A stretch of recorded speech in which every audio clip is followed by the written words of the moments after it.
Welcome back, baseball family. This week we have a special guest, Michael Ceely, sports performance coach and psychotherapist right now.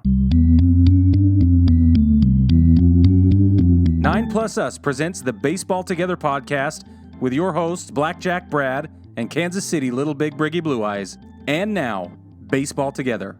Welcome back, baseball family, to another episode of the Baseball Together podcast. I'm your co-host, the Brigster, and I got the Brad Master here with me. How are you, Brad? I'm doing very well. Thank you, Brig, for asking. Don't you love self-appointed nicknames? They just are the best. Some I will give credit to the namer. Others, okay, come on now. Yeah, come on. Anyway, you're not allowed to give yourself a nickname. That's a law. Next law of nicknames is you're not allowed to like the nickname you were given for the first little bit. You have to grow into it. These are laws. They're immutable. Baseball family, we are excited to get you into this conversation we had with Michael Ceely. He is a sports performance coach and a psychotherapist. And we had a great conversation with him about what it takes to be an athlete, what it's like in the mind of an athlete, and really how those differences play out with what we call regular people who are not high performance athletes. And it was a great conversation. So without further ado, here's Michael Ceely.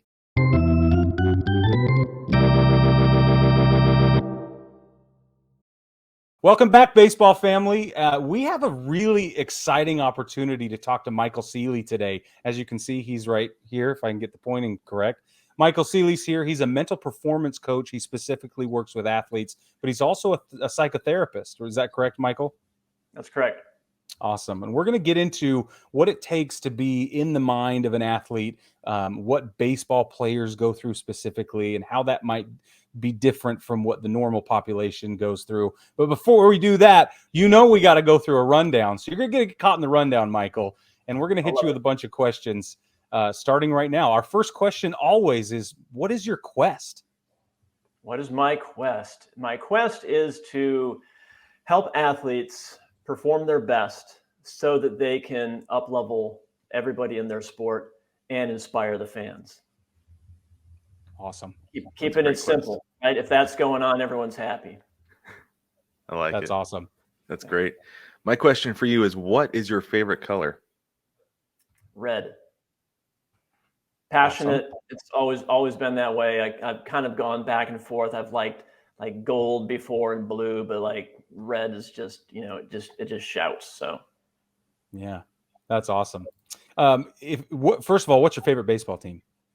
Milwaukee Brewers. Okay, so I grew Milwaukee. Go ahead. I grew up in Wisconsin. So like it's kind of dyed in the wool. Like I always loved them. So that's some loyalty there. Second would probably be the SF Giants. I lived in the San Francisco Bay Area for quite a while. So awesome. Yeah. And if the Brewers were a beverage, what would they be? Wow. If they were a beverage, that's interesting. Well, I mean, clearly beer would be the answer. I think. Trying to be imaginative, but I mean, beer, right? So yeah, yeah, that's awesome. There you go. That was my first thought with the Brewers. Yeah, me too. Yeah. Besides original, what is the best sunflower seed flavor? Whew. Wow. Not a big sunflower seed eater, but I'm gonna say like barbecue. I don't know. Yeah, it's a good, solid choice. It is strong choice, especially with Schmidt's Eatery. I have to plug it because it's so good. But man, yeah, it's the best. It is the best. Next question for you: is there a maximum age where it's appropriate or inappropriate to bring a ball glove to a baseball field as a a viewer? Yeah, maximum age. Interesting.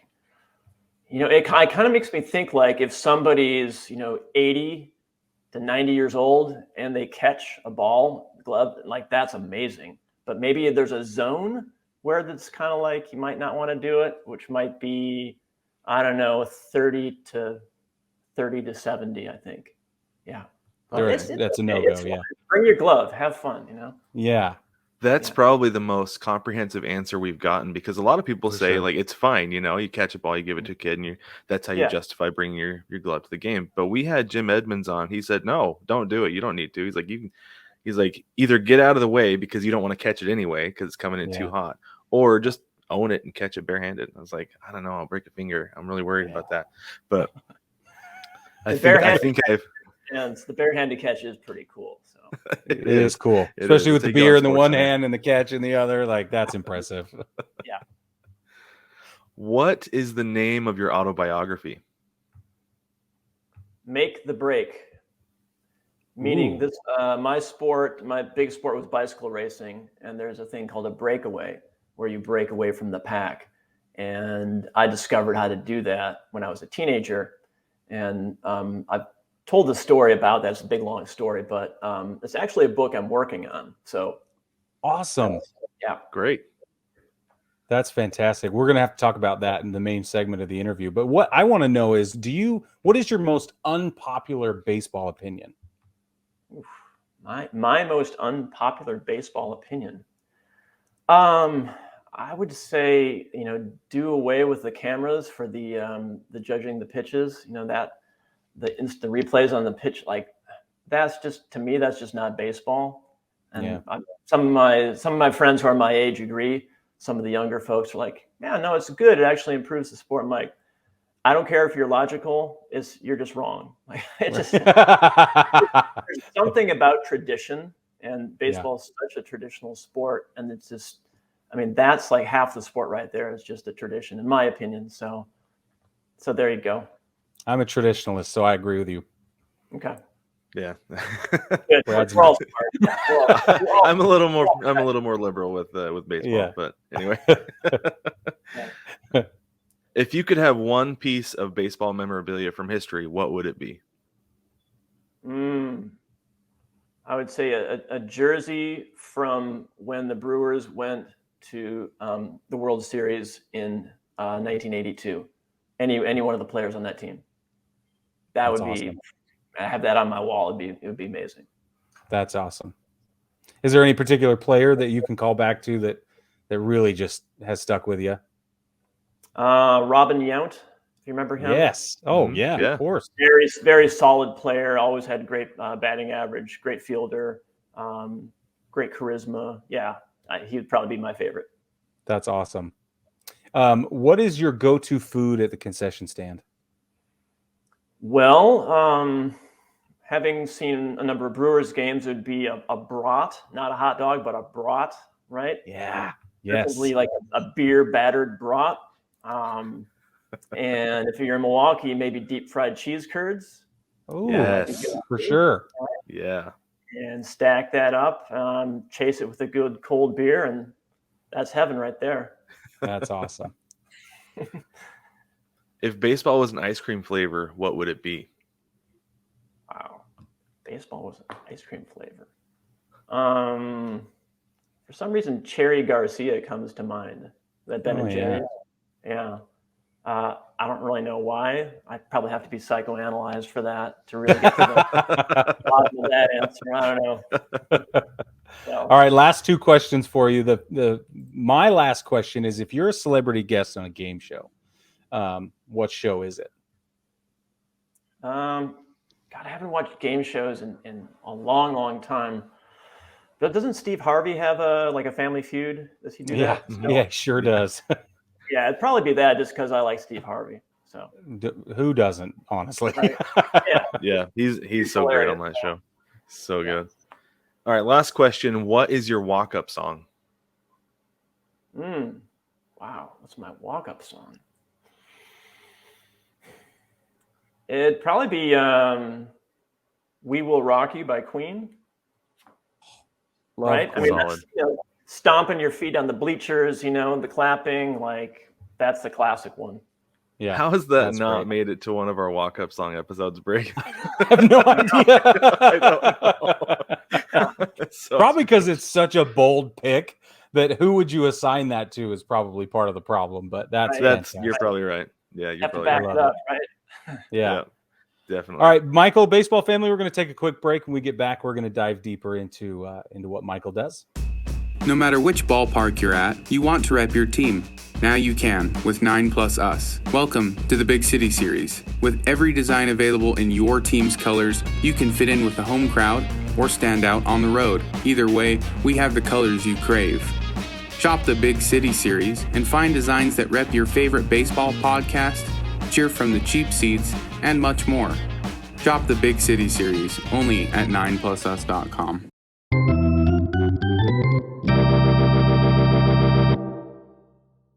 Welcome back, baseball family. Again, we're with Michael Ceely today. He is a sports psychologist, mental performance coach, and psychotherapist. So we talk a lot on this show about the mental approach to the game. Brig and I do. Team cohesion, what happens to a guy when he gets demoted, things like that. So we actually wanted to talk to somebody who knows about this stuff rather than just continue to speculate as we do about all of it, because that goes on far too much.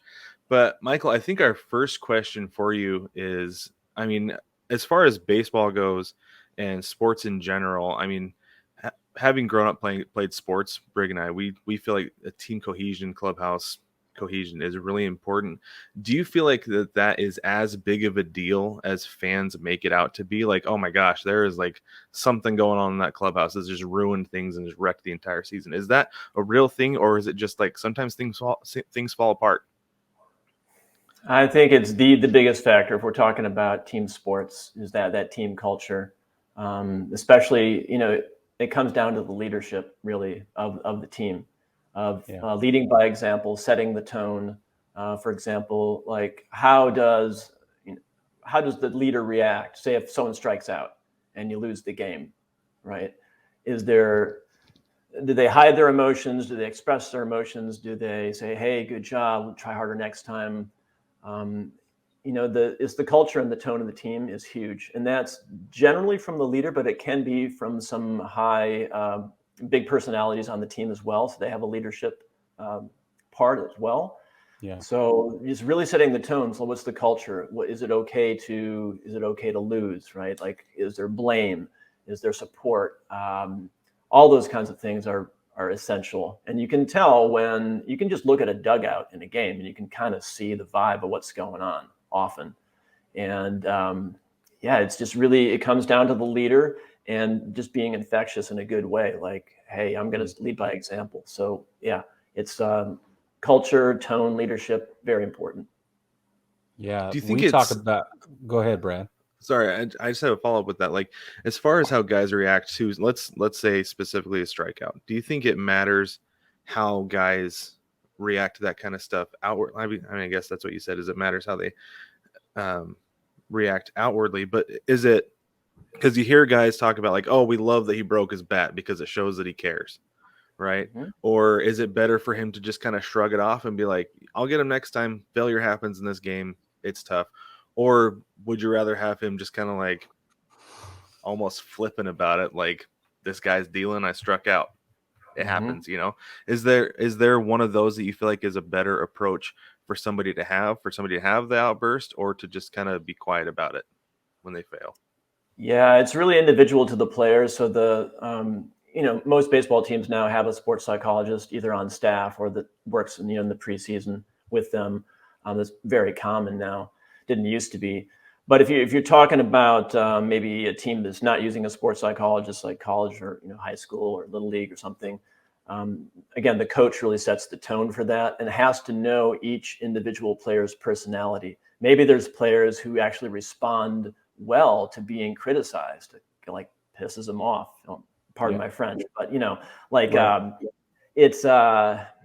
You just have to know each individual player. Some really need a lot of compassion and encouragement, more so than you would think. So it's really up to the leader of the team to know the personality of the players and know what works.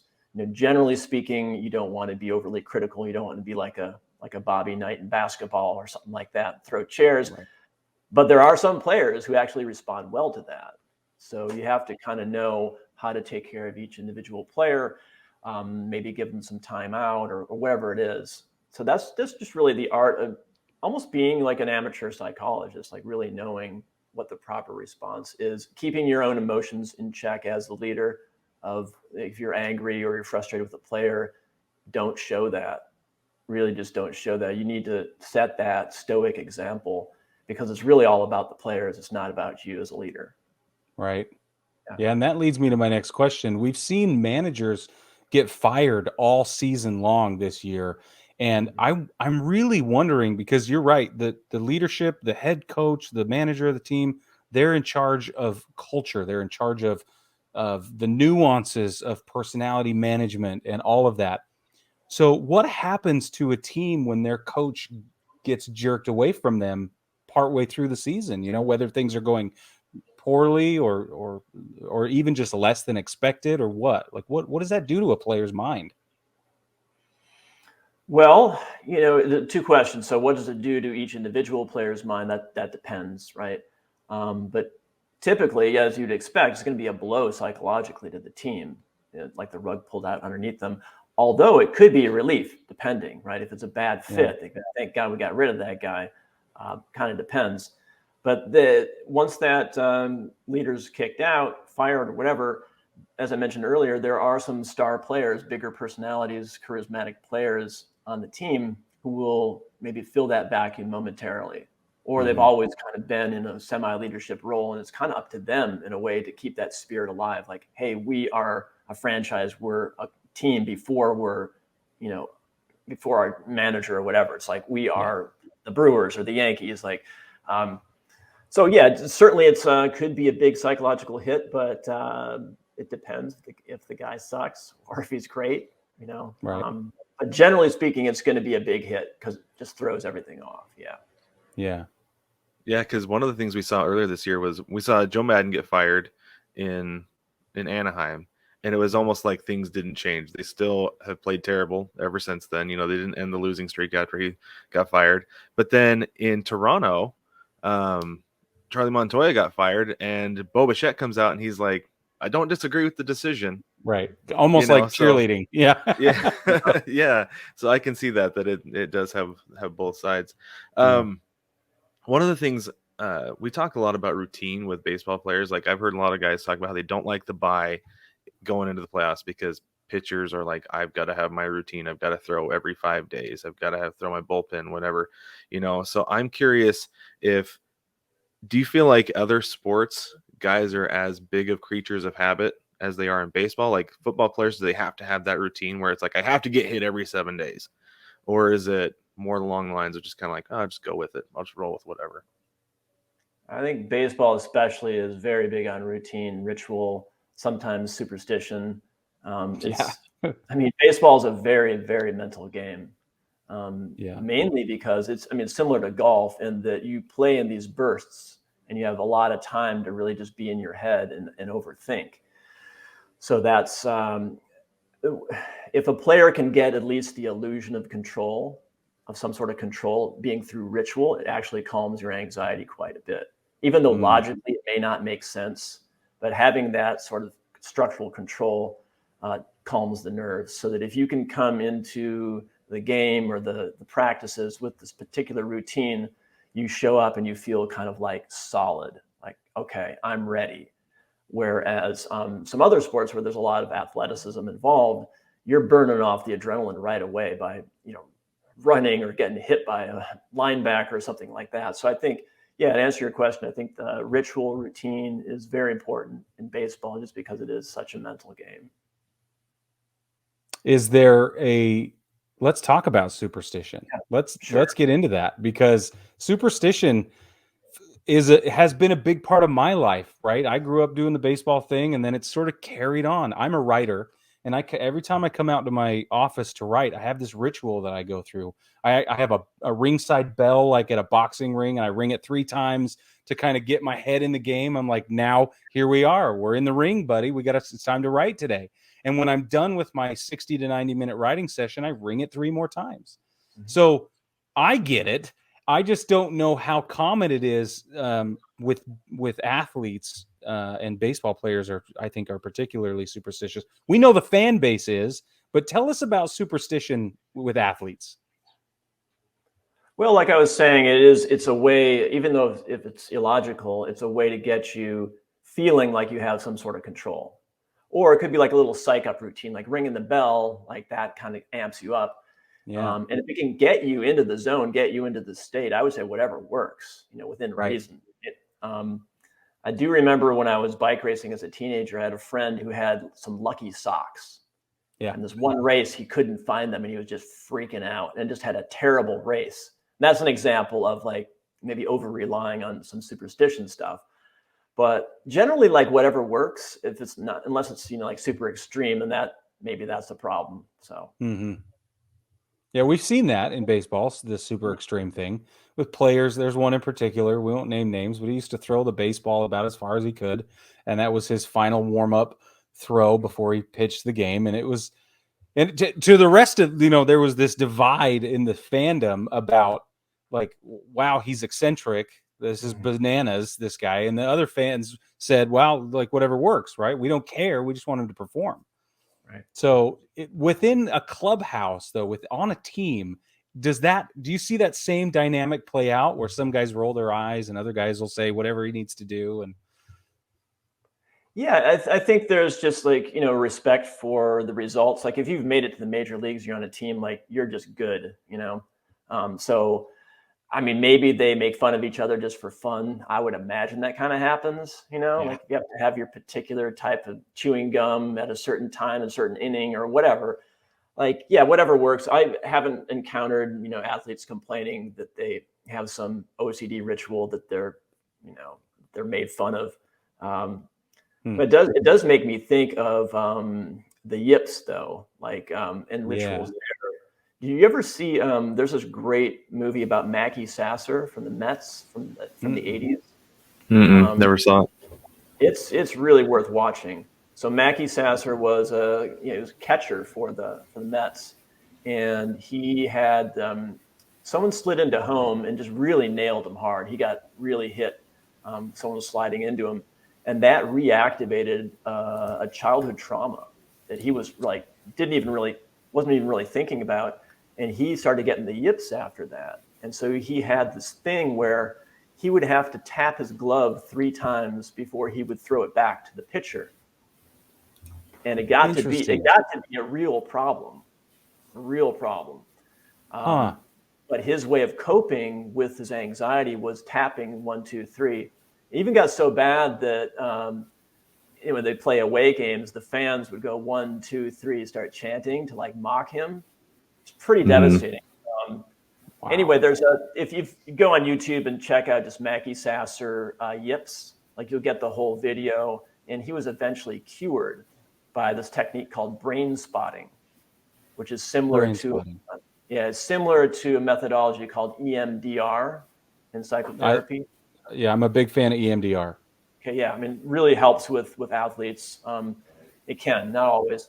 But anyway, brain spotting is just like a variation on that. And this guy worked with Mackie Sasser, and he's a coach now, Mackie is. And so that actually helped him kind of post-baseball career. But yeah, he had this little 1, 2, 3 ritual, and it calmed his nerves, but they got out of hand. And it became a crutch, it sounds like. And right. And it brought its own problems, like, and that's the way it goes, right? Trauma kind of begets trauma, and you're in survival mode. At least a percentage of you is in survival mode, and some of those crutches you adopt to withstand the whatever problem you're in the middle of facing, they kind of create their own problems.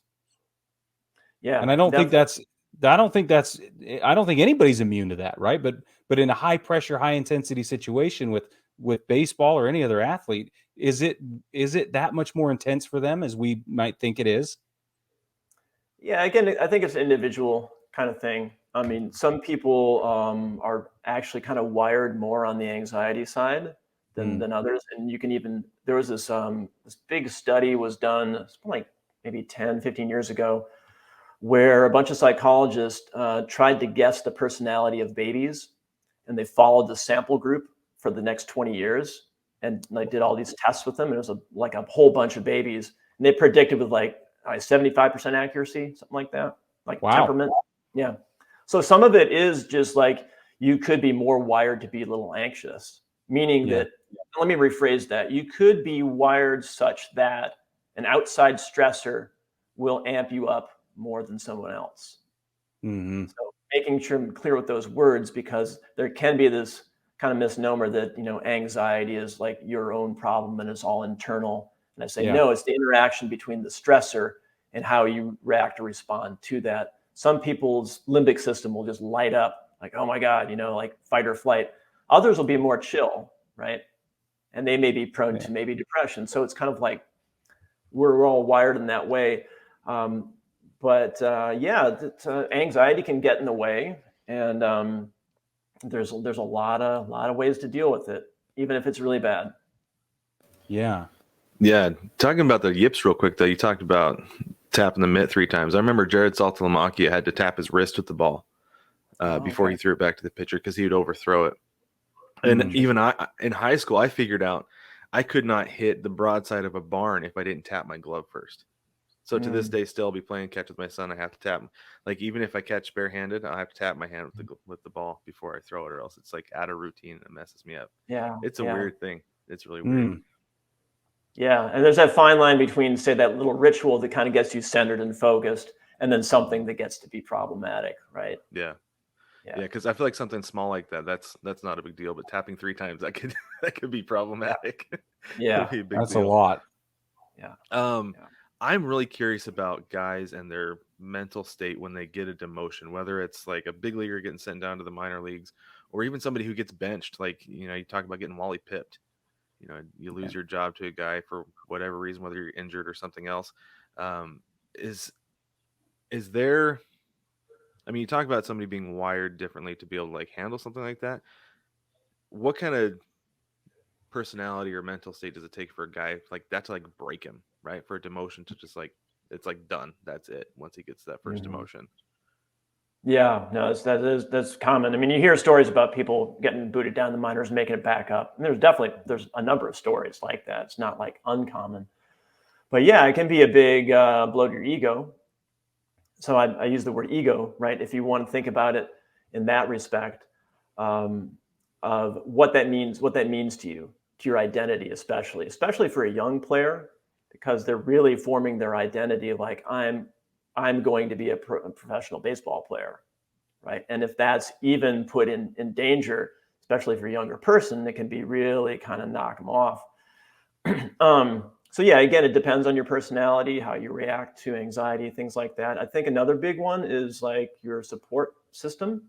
So if what your family says, like if you have maybe over anxious little league parents all your whole life, and they're like, you got to man up and go in there, and they put all this pressure on you to get back up to the majors, like that's not going to help. Also, like your team and your coach, and yeah, so support system around you if that does happen. I would say also how you want to frame that demotion. Do you want to look at it as like I suck, or do you want to externalize that and kind of get more aggressive? Like I'm going to show them. Like that can be helpful too. That kind of you go to war. Like I'm going to show them. Like even though that may not be healthy off the field, if you're for sports, if it'll get you back up there, that might be the way to do it. And a lot of athletes I work with, sometimes the solution to a lot of problems is just going aggressive. Just like getting into that battle mindset can give you that adrenaline and that fortitude. Like I'm going to show them. That could be helpful for someone who's been booted down to the minors. But you're right, it is a big blow, and it's hard to come back from that for sure. I got to jump in here because you can't be at war 24/7. Right. So you have to have boundaries internally, and you have to have mental barriers that I always say sometimes you have to have bumpers to hit pins. Right. So my question is, if a guy goes there and he says, well, I'm going to show them, this is the hill I'm going to die on, and I'm going to do whatever it takes. How do you help that person not take it too far and ruin the rest of their life, or sacrifice time with family or self-care or any number of other things that will disrupt the equilibrium later? Like, what do you do? Yeah. No, great question, and definitely a danger, right? So if you're taking it too seriously, being really hard on yourself, yelling at your spouse or whatever it is, going to war. When I work with athletes, I talk about this concept of compartmentalization. It's a fancy way of saying like keep the different parts of your life separate as much as possible. So that works for a lot of us who have jobs. Like don't take your job home with you if you can. Try to have that split. Try to have in your marriage, have a date night. Like having that that particular unit separate from the family. Compartmentalizing can be helpful. It is, again, hard for a young athlete who is passion and all their identity is just thrown into baseball. That's why it's good for athletes to have other stuff besides baseball, like a little side hobby or friends, or like a favorite vacation they like to take, or even better, some of the athletes I work with, we focus on their plan after baseball or plan after their sport. Like, what do you want to do after, right? And have that always in mind, because you can't play baseball till you're 50. Well, maybe you can, but most people, right? Generally speaking, like around 40, you're kind of done, right? So you have to, and then you got your whole life ahead of you after that. So talking about a post-career, post-athletic career plan can be helpful, even starting at like age 18, 19. Yeah. Right. And talking about the scenario, what happens if you get an injury, ends your career? What happens if you get booed down minor? Like, what are you going to do? Talking about the scary stuff proactively can be helpful. So if it does happen, or if it happens to one of your teammates, you can kind of coach them and help them. A lot of athletes are afraid to talk about that worst case scenario. What if I get into a batting slump that never ends? Like, if you talk about that with a mental performance coach or your own coach or whatever, and get that out, it really diminishes the fear, because it's really, in the end, it's not that scary. Interesting. So, yeah, that's fascinating. So my military career ended abruptly because of an injury. And so it's a lot like an athlete, right? Where you've got this plan, you've got this trajectory, everybody's telling you all this stuff about how great you are and what you're capable of and what the next promotion might look like or whatever. And your identity's wrapped up in it. In the military, it's, you don't leave work very easily, right? It's not easy to compartmentalize. And I assume it's the same with an athlete, because their schedules are just packed with baseball related or sport specific activity. And even when they go home, I have to be to bed on time because I have to get up tomorrow and do the thing. I have to do this. And it's not that different from normal people, but I feel like it's not as laissez-faire. You don't get to be an elite athlete and be casual about most of your life. Right. So how do you do, like, my question is all about boundaries still, because I had such a hard time with that. My identity was totally wrapped up in that, and I didn't know any different. I didn't expect to be done. And I sat there in front of the doctor, and he literally said to me, "You'll never soldier again." And it had never occurred to me. I was 26. It had never crossed my mind. It happens to players all the time, athletes all the time. Yeah, it does. I mean, it's, the initial shock is going to just really, really kick you in the pants, right? Like, or in the gut or whatever. Like, it's going to feel devastating, right? And to the extent that it's possible, once that sort of devastation wears off, you naturally are going to fall into a bit of a depression. Like, that's probably going to happen. And I'm not saying that's okay. I'm just normalizing. So if I've worked with athletes who are injured, and like, basically maybe they can't do their sport, or they can only do it at a lower level. So it's a level of working to acceptance of that is really hard. But one thing that can be helpful is getting it out of the ego and thinking about, how can I serve people in my present condition? How can I leverage this to help people that are in the same position? So like your experience, right, could be, maybe there's folks, like, say if you wanted to be a coach for soldiers who are injured, or their careers ended early, like that, you could be helping so many more people that you wouldn't have if you would have never been injured, right? So it's that sort of that glass half full mentality. And that can be taken into when an athlete is even performing at their best too, no injuries, like saying, hey, it's not about you. It's about the fans. It's about this beautiful game of baseball. It's not about you, dude. Like, that can be really empowering. You don't think so, but it can be really empowering. It takes the pressure off, so that if you lose with grace, right? Like, there's this brilliant quote. Yeah, there's this Joe DiMaggio quote where, I think, if I remember, someone, like a reporter, was asking him, like, how do you stay so motivated? He's like, He says, whenever I get up to bat, I think there's a kid in the stands who's watching me for the very first time. And he said, I owe it to that kid to perform at my best.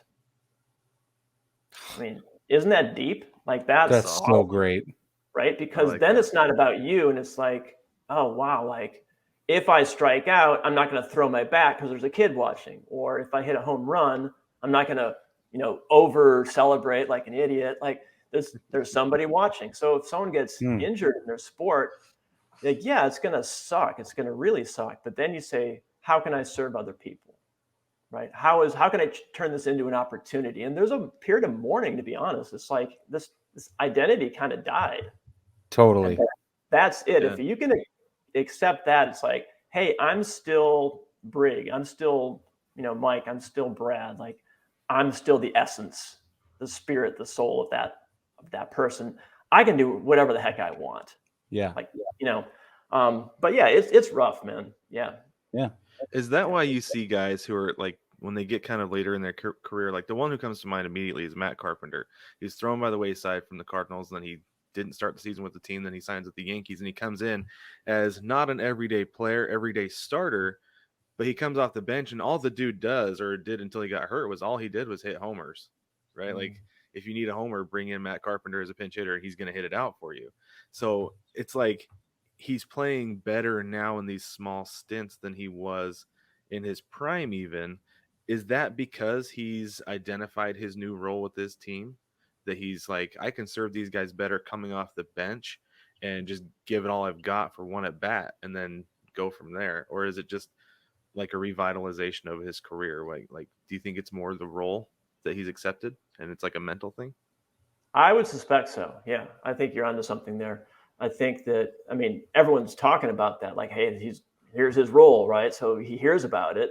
He's like, oh yeah, okay, that's my niche. That's what I do. So I would guess, not having talked to him, but like that would make sense. Certainly the team culture, environment, all that makes a difference as well. But identity is a tricky thing, right? Because it can really, really energize your ego. Like, yeah, I'm, Reggie Jackson, Mr. October, or whatever. Like you have these nicknames, and that can. When you're on, that can really fuel your ego and help you. But when you're off, you're like, oh man, I'm no longer Mr. October or whatever it is. And that's where that ego trick comes in there too, right? But I suspect with Carpenter's role, it's like, yeah, that makes sense to me that he's like, this is my niche. I'm doing it. I'm helping my team. I feel good. I'm confident. Yeah, just happy to be here, right? Sure, right? Yeah, yeah. Pretty good job. Probably, yeah. Yeah, that's awesome. That's really cool. I hadn't thought of it that way. Yeah, because you see it like a lot of times you see it in the playoffs. In 2016, Jason Hayward was playing terribly, but he became the vocal leader, and it ended up being a big deal. So I think it's really cool, really cool. Do you have an athlete who you can think of off the top of your head who might have been the most mentally tough that you've ever seen, either somebody you've worked with or somebody you've seen just from a distance? Yeah, well, I can cite examples from my cycling career. There was a guy, his name is Bob Miansky. He got fourth place in the 1988 Olympics in the road race, which was the best result like ever in cycling, I think. Before there might have been someone better before that. I trained and raced with him a lot, and he was the most psychologically tough, like human kind of I've ever met. pretty incredible. Like someone who could just suffer and just put him through, like just push himself to the limit. That would be an example. Someone I've worked with personally. Certainly, like I'm not going to name names because just the counseling thing, but I'll say I worked with an athlete who had just really the chips were down in his life, and a lot of like personal problems, all these things, like death in the family, like a lot of really rough stuff. And he just had this faith, like that the things, like no matter what, I'm going to keep going. And it was rough for him, but he showed up every day, kept practicing. And it's not like I didn't have to coach him, but like I just had to kind of reinforce and echo like his strengths, and that helped. So yeah, athletes who are, going through like tough personal stuff, that's pretty rough. And if that shows fortitude there, like if there's something really rough that happens in your personal life and you can stay focused in your sport, wow, like you are really mentally tough. How do you do that without becoming codependent, right, on your ritual or with your sport or with the members of your team, coaching staff, or whatever? Because I think I hate to say normal people, but those of us who are not superstar athletes, those of us who are not being paid to play games, we fall into codependent tendencies all the time. And it's so easy to use work as a crutch. Um, do athletes do that too? I mean, I assume they would. I would say, yeah, definitely, absolutely, yeah. That's a big trap, right? So you could have your marriage just held together by a thread, and you're out there knocking out home runs, and that's kind of your drug, right? Right. Definitely, yeah. That's certainly a danger, and I think eventually that comes back to bite you. Any kind of codependent relationship, or be it alcohol, be it sports, be it whatever. Like it'll come back to bite you. But yeah, it's definitely a trap. When I work with athletes, I do this life domains assessment. I say, tell me all the compartments of your life, everything you can think of, and rate your level of satisfaction. Mm-hmm. And right from the get, that's a really good triage. Like, okay, all right, you're telling me that you're in a batting slump and you're on the verge of divorce, dude. Like that's your problem right there. Like that needs to be fixed through psychotherapy. Then you can start thinking about getting your batting back on track. But yeah, to answer your question, that there can be like some codependency there with the sport, the team, even members of the team, like, hiding your problems and not dealing with your problems. Yeah. Yeah. Yeah. It's fascinating. When you get into that world of codependency, everything starts to blossom in a whole new way, doesn't it? Certainly does. Certainly does. Yeah. Yeah. Yeah. I was thinking about this, about the mental toughness thing, because I had somebody tell me one time that's what this was, but I'm beginning to wonder if maybe it was like I had a screw loose at the time. But I had a coach just like in my face yelling at me one time in high school. This is during a baseball game. I went to lay down a sack bunt and bunted it back to the pitcher, and I knew that I messed it up. And he came at me after, was like yelling at me, "Do not bunt the ball back to the pitcher." And the only thing I could do was laugh, because I just thought that his reaction was so funny.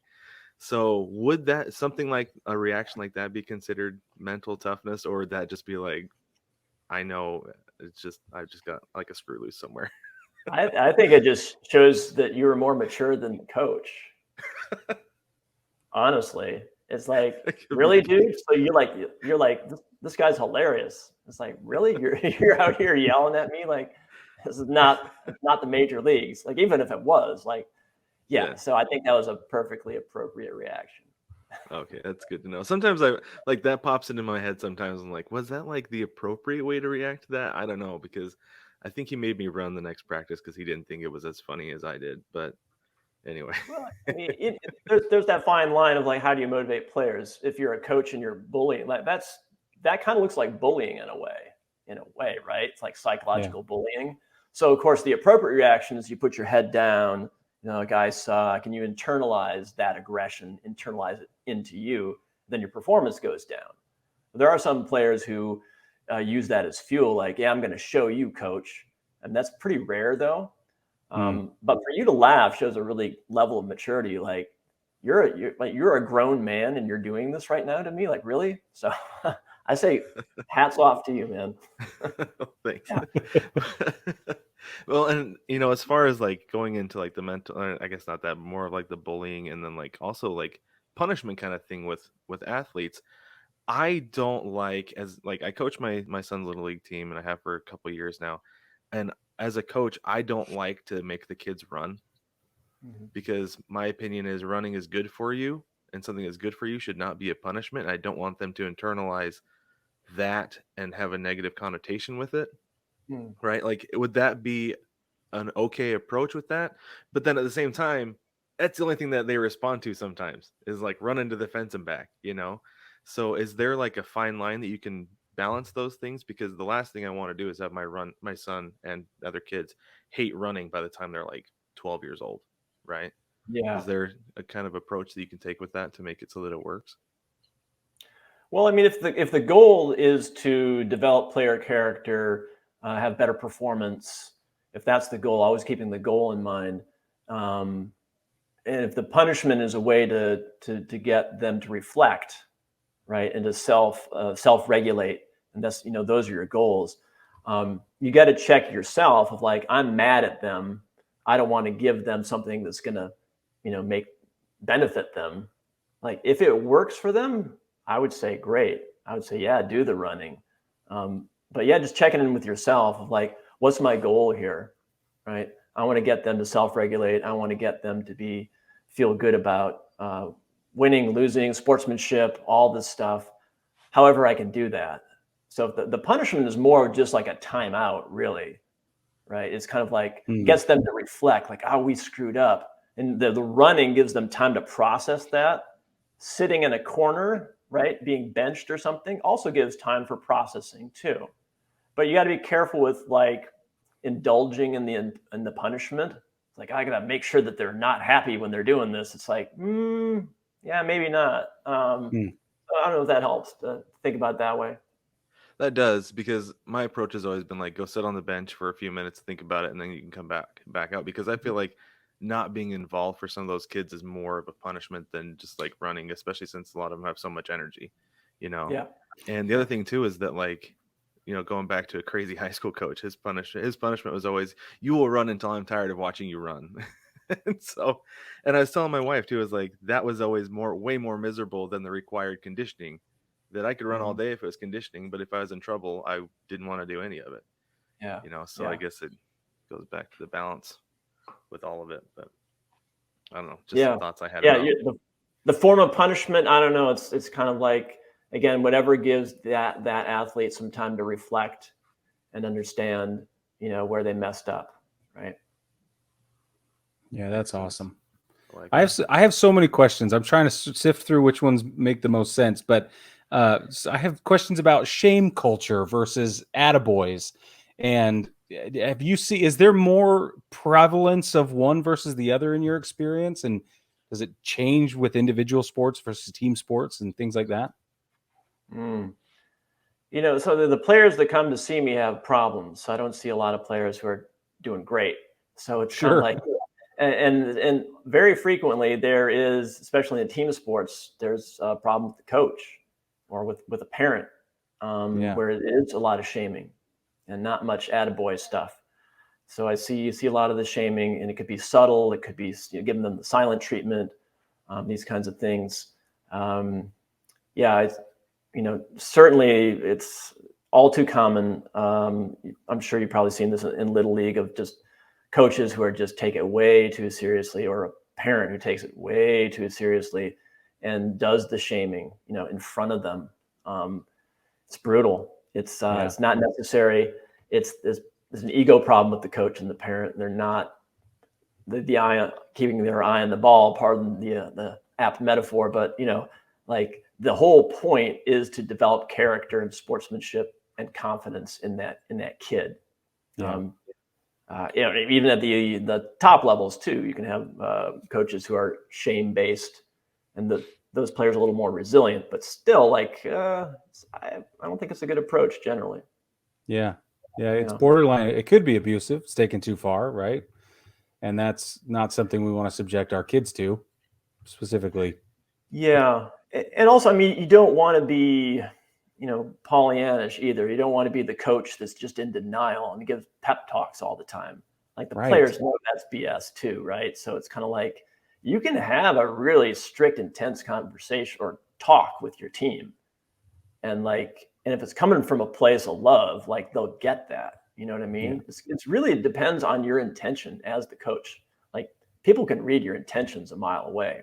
Yeah. So you can get mad at a player and even repair that afterwards, but it's your intention, and the player will read that intention, because there's some coaches who are just mean, and they'll just they'll just have it out for a player. Like, literally, they will just not like that player, and they're acting like a child. It's like, dude, you're 40 years old or 50 years old, and you're a coach, and you've got a grudge against a kid. Like, really? Like, So it's really, it comes down to intention, like what the coach's intention, really. Yeah, that's great. Yeah. And so we have a lot of our listeners are their parents. They have children that play sports, and or nieces and nephews, or even grandchildren. Like, what can we do as coaches, assistant coaches, parents at home, family members that are on the support team? What can we do to help with the mental training and the character development of these child athletes? Yeah, it's well, first of all, just don't be mean, don't be shame-based, don't be abusive. Like, what obviously, like, it often comes from a place of love from the parent in a weird way. Like, I want the best for my kid. I'm going to yell at them. Don't really just trust the kid's journey. It's really all about the kid. If the kid doesn't make it at the majors, life is rich and beautiful, and they'll figure it out, right? Yeah. But it is tricky. So, like, if you're a parent and maybe you have a kid who's in a slump, right, and they love the sport, right, there can be the tendency, well, I'm going to be the hands-off parent and not get over-involved. But that's maybe a mistake too.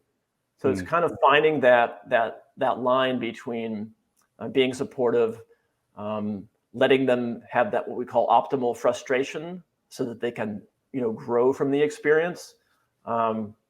It's tricky. It's kind of like reading the kid's mood. Like, if a kid is really out of sorts and feeling depressed and not seeing his friends, like that's a depression, and you want to get the kid some clinical help. If it's just a slump and they're still able to be a little bit cheerful, and their grades aren't going down, like, those are the big signs, warning signs: grades dropping, not talking to friends, alarm bells, like kid's depressed, get them some help. Yeah. But if it's milder, you can be supportive by being there enough, but not too much. And if you know your kid, or if you're a coach, you should know your players. What's the level of support they need? Do they need time to just kind of chill and process, or do they need that immediate encouragement? And being careful with saying, "Oh, it's okay," because that's not true, and the kid knows you're just trying to be too nice, right? Yeah. And it comes down to, like, it's okay to lose. Someone has to lose, someone has to win, right? Yeah. Exactly. Someone has to be in a slump, someone doesn't. So let the kid kind of just observe, just really observe. I think that's the most important thing. How are they handling it? And give them some space. But then, give them a little support if they need it. They need a lot. Get them some help. That's awesome. I heard a quote recently that we might be able to end on, actually, and that it's that intimacy is the antidote to madness. And I feel like when a kid's in a slump, or when a kid or a player of any kind is really in their own head, I mean, they get these storylines they start to create, and it's kind of a form of madness where you're just caught in your own head and you can't break out. So it sounds to me like what you're advocating is a very intimate approach to sit down and assess the child's needs or the player's needs at any level and say, what is it that you need right now that I can do for you, regardless of your own agenda? Am I reading you right? Yeah. It's basically talk about the scariest thing, right? Yeah. Even proactively. So if you're worried that your kid's going to quit baseball, maybe they've only been kind of halfway interested in it anyway, and you're kind of pushing them, like, don't make that your identity as a parent. My kid's going to play, or talking about the biggest fear, the hardest thing. Like, do you want to quit? And the kid says, yeah. And they say, yeah, in a way where they're just kind of discouraged. Like, you can read that, right? Yeah. Like, just always talking about the truth. And that's tough for any of us to do, really. Yeah. So, when I work with athletes, it's like we're in a safe space. It's such a cliche, but it's true. But we'll even reenact hypotheticals and role play. Like, here's your worst fear. We're doing this one-on-one. Pretend you're in a slump. Right. Yeah. And you get hit by a pitch. And then if you do it in that space and kind of role play it, that can be really helpful. But like the intimacy, maybe a simile with just telling the truth. I love that. Yeah, I love that. I think that's exactly right. That's awesome. That's great. Mike, where can we find your stuff? Where can people interact with you? Yeah. You can just Google me. My last name is spelled Ceely.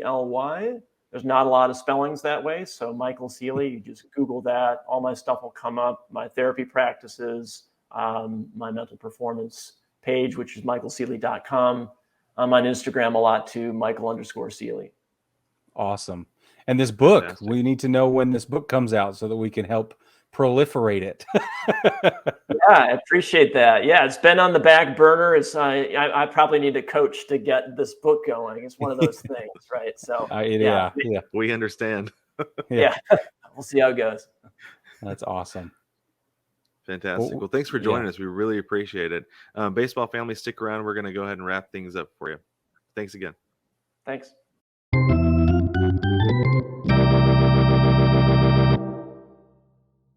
Well, baseball family, thank you again so much for joining us for that fun interview. It was really interesting talking to Michael Ceely. Like we said, he is a sports psychotherapist and mental coach. That was awesome. I've always wanted to ask somebody that question about just laughing at my coach, because I was a little bit concerned, Brig. I'll be honest with you. Yeah. Well, I almost now you can be concerned with other things. Yeah, I can move on finally. Yeah. Like I Same almost problem, saved different examples. I almost saved it for after because I was concerned about what his answer might be. I was like, nah, we'll go for it. We'll see what he does. Way to go. Shoot your shot. See how it goes. But baseball family, don't forget that you can catch all of our interviews with every guest that we have. We have actually a special section on the YouTube channel. It's called Interviews, where you can go and you can watch interviews with anybody we've had on. We've had David Sampson from the former president of the Marlins. We've also had Jim Edmonds. I was thinking Tim Salmon for some reason because he's talking JT Snow a little bit ago. Yeah, he was. Right? Yeah, that's and right. So I always put JT Snow and Tim Salmon. Anyway, we had Jim Edmonds on, and that was a lot of fun as well. So you can go listen to that interview, as well as anybody else we've had on, some of our friends who've come on and friends that we've made in the meantime. Correct. But that is over on the YouTube channel. Don't forget to subscribe to that so you don't miss anything. Don't miss an episode or any of the clips that we upload. Brig, tell them about the shop. We have merch, is what you should know. And unless you are new to the show, you should know that already. But we have merch. It's at 9plusus.com, just like it sounds. Spell it right out. NINEPLUS.com. 9plusus.com. 9 players on the field, plus us as the fans. That's where the idea came from. We know it's convoluted. Don't at me. So we are very excited to bring you t-shirts and hats and all kinds of other stuff that we have to help support the shop. And it's fun, especially, we're this close to Christmas now. It's a really good time to do that. Big time. Yeah. Head over to baseballtogether.com where you can watch the podcast. You can listen to the podcast. It's all there for you. There's also a link to the shop on the homepage as well, so you can get there quickly and easily. Like I said, don't forget to like, subscribe, rate, review the show. Let us know about what you think about what we're doing. You can do that via the mailbag or the comment section on YouTube as well. There's a link to the mailbag, and also everything that we ever talk about is down in our link tree in the description of every single episode. So hit us up, let us know what you think. And baseball family, thank you again for joining us. We will catch you next week.